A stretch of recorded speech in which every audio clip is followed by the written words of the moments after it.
Good evening and welcome back to another episode of The Longing, where today we are going to be continuing to read The Sleeper Awakes, and it is once again very warm today, so let's get going.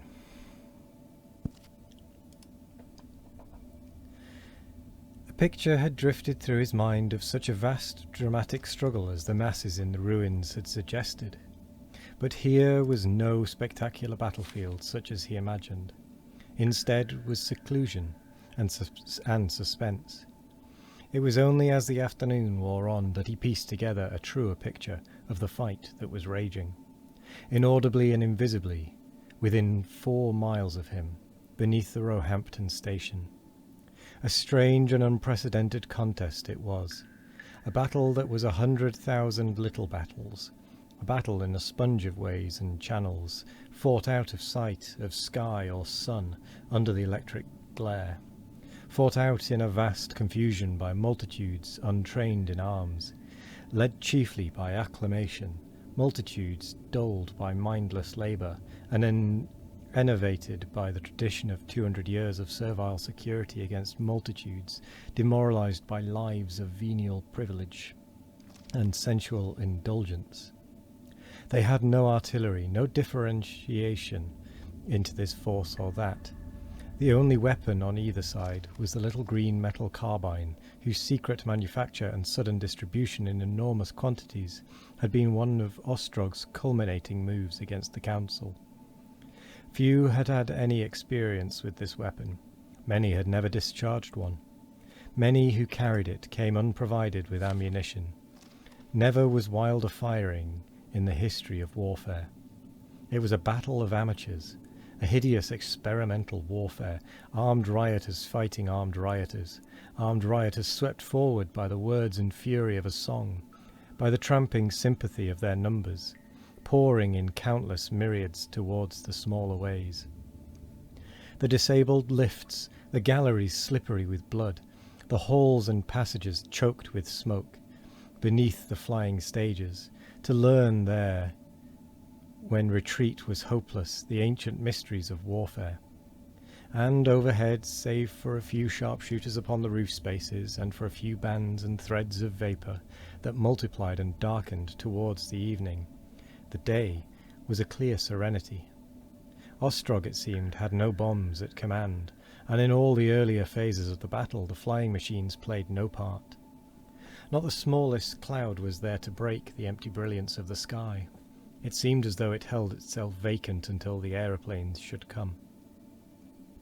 Ever and again there was news of these, drawing nearer from this Spanish town and then that, and presently from France.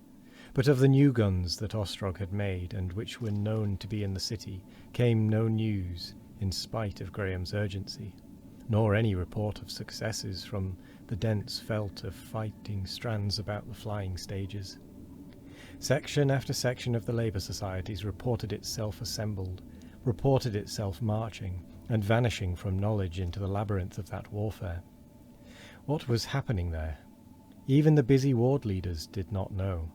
In spite of the opening and closing of doors, the hasty messengers, the ringing of bells and the perpetual clitter-clack of recording implements, Graham felt isolated, strangely inactive, inoperative. His isolation seemed at times the strangest, the most unexpected of all the things that had happened since his awakening.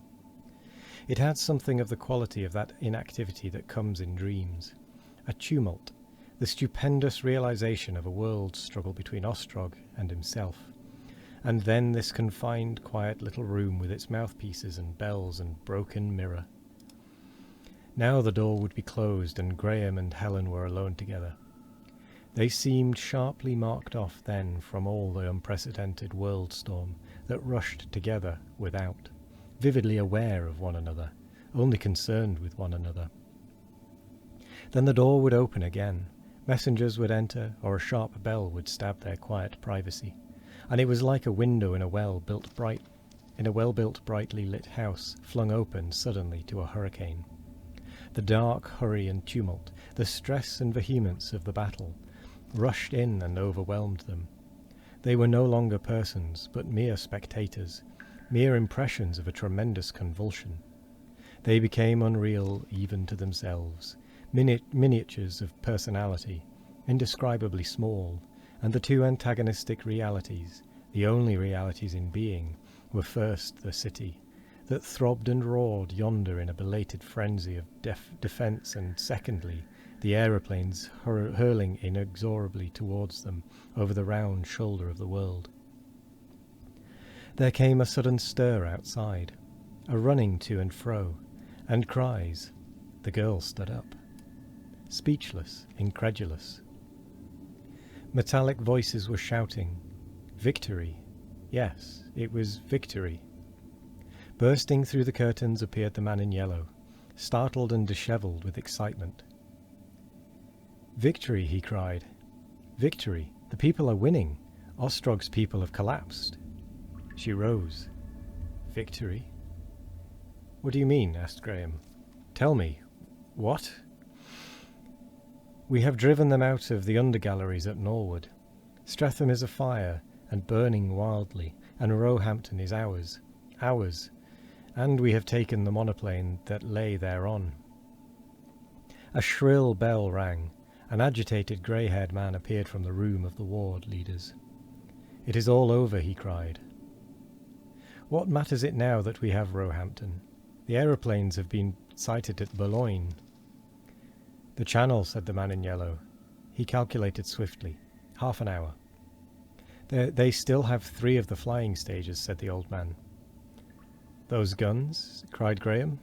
"We cannot mount them in half an hour." "Do you mean they are found?" "Too late," said the old man. "If we could stop them another hour," cried the man in yellow. "Nothing can stop them now," said the old man. "They have near 100 aeroplanes in the first fleet." "Another hour?" asked Graham. "To be so near," said the ward leader, "now that we have found those guns. To be so near. If once we could get them out upon the roof spaces." "How long would that take?" asked Graham suddenly. "An hour, certainly." "Too late," cried the ward leader. "Too late." "Is it too late?" said Graham. "Even now. An hour." He had suddenly perceived a possibility. He tried to speak calmly, but his face was white. "There is our chance. You said there was a monoplane?" "On the Roehampton stage, sire." "Smashed?" "No. It is lying crossways to the carrier. It might be got upon the guides, easily, but there is no aeronaut." Graham glanced at the 2 men, and then at Helen. He spoke after a long pause. "We have no aeronauts?" "None." He turned suddenly to Helen. His decision was made. "I must do it." "Do what?" "Go to this flying stage, to this machine." "What do you mean?" "I am an aeronaut, after all. Those days for which you reproached me were not altogether wasted." He turned to the old man in yellow. "Tell them to put it upon the guides." The man in yellow hesitated. "What do you mean to do?" cried Helen. "This monoplane. It is a chance. You don't mean—" "To fight, yes. To fight in the air. I have thought before. A big aeroplane is a clumsy thing. A resolute man. But never since flying began," cried the man in yellow. "There has been no need. But now the time has come. Tell them now, send them my message, to put it upon the guides. I see now something to do. I see now why I am here." The old man dumbly interrogated the man in yellow. The old man dumbly interrogated, the man in yellow nodded, and hurried out. Helen made a step towards Graham. Her face was white. "But, sire, how can one fight? You will be killed." "Perhaps. Yet, not to do it, or to let someone else attempt it. You will be killed," she repeated. "I've said my word. Do you not see?